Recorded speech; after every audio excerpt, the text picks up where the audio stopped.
गुरुदेव, अभी आपने जो सामान्य और विशेष चेतन का वर्णन किया, तो सामान्य चेतन तो एक है और विशेष चेतन दो प्रकार का है, माया विशिष्ट और अविद्या विशिष्ट। अब जो अविद्या विशिष्ट चेतन है, केवल वही उपाधि को धारण करता है या माया विशिष्ट चेतन में उपाधि आती है कोई?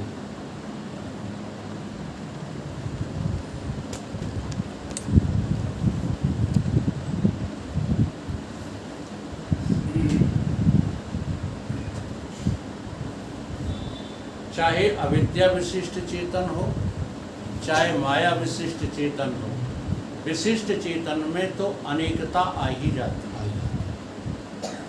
ये बात समझना है। लेकिन अभी आपने इन शब्दों को रटा तो है, ठीक ठीक से समझा नहीं। किसको अविद्या विशिष्ट चेतन कहते हैं और किसको माया विशिष्ट चेतन कहते हैं। आपने इन शब्दों को जो है पढ़ करके, सुन करके और ये जान लिया है कि अविद्या विशिष्ट चेतन जीव का नाम है और माया विशिष्ट चेतन ईश्वर का नाम है। लेकिन अभी आप उनको ठीक से समझ नहीं पाए, इसलिए आपका ये प्रश्न खड़ा हुआ है कि अविद्या विशिष्ट चेतन में तो उपाधि को धारण किया गया है और माया विशिष्ट चेतन में उपाधि को कैसे धारण किया गया। अरे भाई, दोनों ही उपाधियां झूठी हैं। यहाँ भी धारण ही किया गया है, वहाँ भी धारण ही किया गया है। फर्क कितना है कि यहाँ तुमको पता ही नहीं है कि तुमने धारण किया है, इसलिए आप जीव हो। आपको पता है कि आपने अविद्या को धारण किया है। अच्छा, जिस दिन आपको पता चल जाएगा कि हमने ये जो है अपने सिर पर रख लिया बोझ, इसको जब चाहो तब नहीं फेंक दोगे, जब तकलीफ होगी तब उठा के फेंक दोगे कि नहीं? बोलो। तो अविद्या उपाधि तुमने धारण की है कि धरी है तुम्हारे ऊपर? जरा फर्क समझिए। बोलो विजयपाल जी। धरी है। हाँ, धारण नहीं की है, केवल रट लिया है। जिस दिन आप उपाधि को धारण कर लेंगे, देखो विकालत की उपाधि हमने धारण की थी, मन में आया, फेंके आए, छोड़ के, और धरी होती है हमारे ऊपर। अब जो लोग विकालत कर रहे हैं, छोड़ नहीं सकते वो, नहीं किसी वकील को ले आओ। तो जो छोड़ नहीं सकते हैं उन्हें धारण की है, उनके ऊपर तो धरी है। उसके वजन से मरे जा रहे हैं, 24 घंटे झूठ बोलने में लगे। तो धारण करने में और धरे होने में हमारे गुरुदेव बस इस पर बहुत जोर देते थे। ये सारा संसार तुम्हारी बुद्धि में धरा है या तुमने धारण किया है? बोलो। तुम्हारी दुकान जगदीश तुम्हारी बुद्धि में धरी है कि तुमने धारण की है? इतना सही फर्क है आसक्त और अनासक्ति में। जी हाँ, तुम्हारे ऊपर ये संसार रूपी वजन धरा है, तुमने धारण नहीं किया। और ईश्वर कौन? जिसने इसको धारण किया, उसी का नाम ईश्वर है। तुम ही ईश्वर हो, कोई और थोड़ी है ईश्वर। एक ही चेतन की चैतन्यता जब अविद्या को विशेषता मान करके धारण कर लेती है, उसी का नाम सतगुरु हो जाता है। और जिसने माया को धारण किया है वो तो साक्षात ईश्वर पहले भी था, अब भी है और आगे भी रहेगा। लेकिन अविद्या जिनके ऊपर धरी है, जब वो गुरु सतगुरु के उपदेश से, उन्हीं की वाणी के द्वारा, उन्हीं के वचनों का पालन करते हुए समझ लेते हैं, तो वो भी गुरु के समान हो जाते हैं। आत्म परमात्म बिछुड़े रहे बहुकाल, सुंदर मेला कर दिया ऐसे सतगुरु मिले दलाल। सतगुरु से ज्यादा तुम्हारे ऊपर कृपा किसी की नहीं है। जी हाँ, इसलिए 3 जो है ऋण मनुष्य कभी अदा नहीं कर पाता। पितृ ऋण, मातृ ऋण और गुरु ऋण। सतगुरु का ऋण। ये कब जो है वो ऋण होंगे? जब गुरु के वचनों के द्वारा गुरु की बात मानते हुए सतगुरु की बात वैसे ही हो जाएंगे। इसलिए एक दोहा हमने सुना है, आप लोग सभी बोलते रहते हो कि पारस तो लोहा को सोना करे। पारस क्या करता है?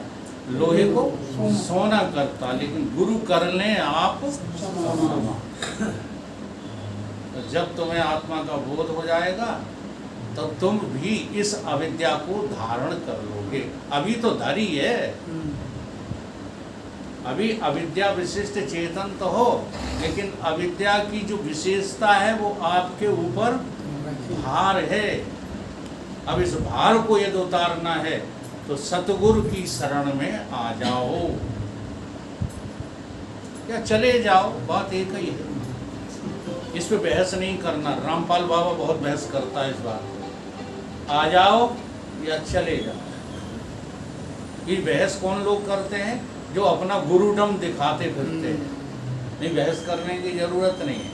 तुम्हें जहां सतगुरु मिले वहां चले जाओ, यहाँ मिले तो यहाँ आ जाओ। तो आ जाओ गुरु की शरण में या गुरु की शरण में चले जाओ, एक ही बात है। क्योंकि गुरु 2, 4, 6, 10 नहीं होते। कहाँ से? स्वरूप से। गुरु की स्वरूप सत्ता तो एक ही है। इसलिए गुरु को ब्रह्मा कहा, विष्णु कहा, शंकर कहा और साक्षात पर ब्रह्म कहा। गुरुर् ब्रह्मा गुरुर् विष्णु गुरुर्देवो महेश्वरा गुरु साक्षात पर ब्रह्म तस्मै श्री गुरुवे। तो ये जो विशिष्ट अविद्या विशिष्ट है, ये अभी आपने अपने ऊपर आरोपित नहीं की है। देखो, आरोपित करना और उस आरोप के द्वारा दबे रहना बहुत बड़ा फर्क है। जब तुम स्वयं उस चीज को अपने ऊपर ओढ़ लेते हो, जैसे आपने चद्दर ओढ़ा, तो आप कभी भी हटा सकते हो चद्दर को? नहीं हटा सकते। और चद्दर चिपका दिया गया हो तुमसे तो यार ध्यान देने योग्य बात है। तो कुदरत ने, प्रकृति ने ये शरीर रूपी वस्त्र आपसे चिपका दिए हैं। क्या आपको पता है कि आप शरीर को धारण किए हुए हैं? भगवान तो समझाते समझाते गीता में अर्जुन से यहाँ तक कहने लगे, अगर तू मरना जीना समझता भी है तो ऐसे समझ जैसे कि वस्त्र बदले जाते हैं। ये वस्त्र आपने धारण किए हैं कि आपके ऊपर धरे हैं? तो धारण करे वस्त्र। हाँ, ये वाले वस्त्र तो धारण किए हैं। ऐसे ही तुझ आत्मा के 5 वस्त्र हैं, वो तुमने धारण किए हैं कि धरे हैं जबरदस्ती तुम्हारे ऊपर? अन्नमय कोश, मनोमय कोश, प्राणमय कोश, विज्ञानमय कोश और आनंदमय कोश। इनका शॉर्ट में बता दें, स्थूल शरीर, सूक्ष्म शरीर और कारण। ये तीनों शरीर तुमने धारण किए हैं कि धरे हैं तुम्हारे ऊपर? फर्क समझिए।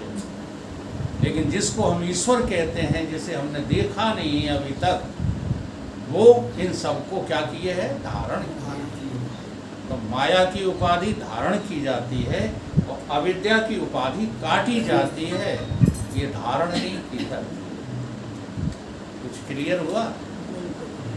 कोई और शंका रह गई? बोलिए, बोलते जाइए। शंका ये रह गई अभी कि जो अविद्या विशिष्ट चेतन है, उपाधि को केवल वही पकड़ता है, हम ये पूछ रहे थे, और माया विशिष्ट चेतन उपाधि को नहीं पकड़ता। भाई उपाधि पकड़ने के लिए होती ही नहीं है, न तो तुम पकड़े हुए उपाधि को, जरा ध्यान दो। उपहित चेतन फिर किसको कहेंगे? अरे बात तो समझो यार, जो इतनी समझा दी उसमें से सब रिजेक्ट कर दिए तुमने। न तो तुम अविद्या को पकड़े हुए हो और न ईश्वर माया को पकड़े हुए हैं, और जिसको पकड़ा नहीं जाता उसी का नाम उपाधि है। उसी को तो उपाधि कहते हैं। हाँ, वकालत हम पकड़े हुए हैं, तुम सूबेदारी पकड़े हो ना, समझो इसको। लेकिन तुम कहीं अनुभव नहीं करते, तुम पकड़े हुए हो, हम नहीं पकड़े हुए। जरा देखो, मैंने देखा है मिलिट्री वाला जब आएगा छुट्टी गांव में, सूबेदार से रिटायर हो या कैप्टन से हो, वो अपनी सूबेदारी जरूर दिखाएगा। तो वो क्या है? पकड़े हुए।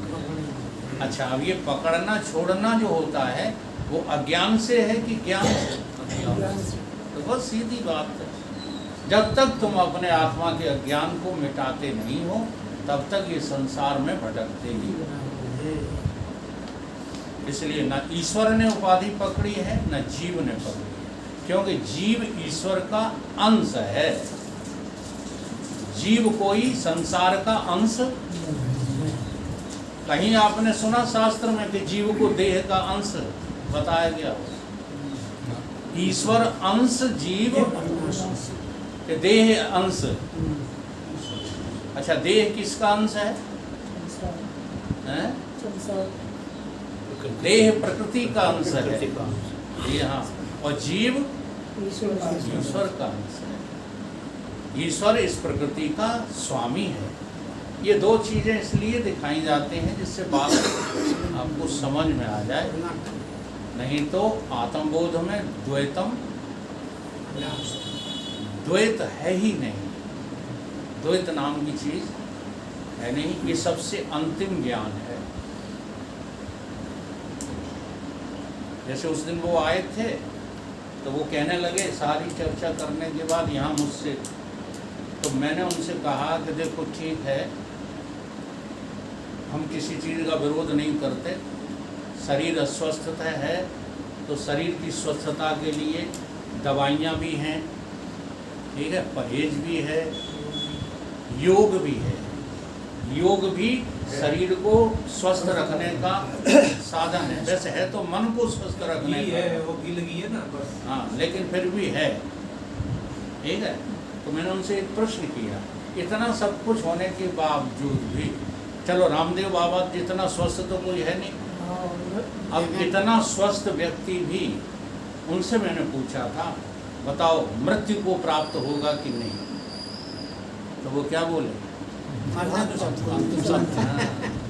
कि मृत्यु तो आखिरी सत्य है। मैंने कहा यही तुमने सब गुड़ गोबर कर दिया। आश्चर्यजनक एक बात सुनी, मृत्यु से छुड़वाते गुरुवर। गुरु कौन है? सदगुरु कौन है? जो जीव को इस आवागमन से छुड़वा देता है, जन्म और मृत्यु के चक्कर से मुक्त कर देता है, उसका नाम सदगुरु है। तो आखिरी सत्य क्या है? अमरता की मृत्यु। बस यही हमको सीखना है।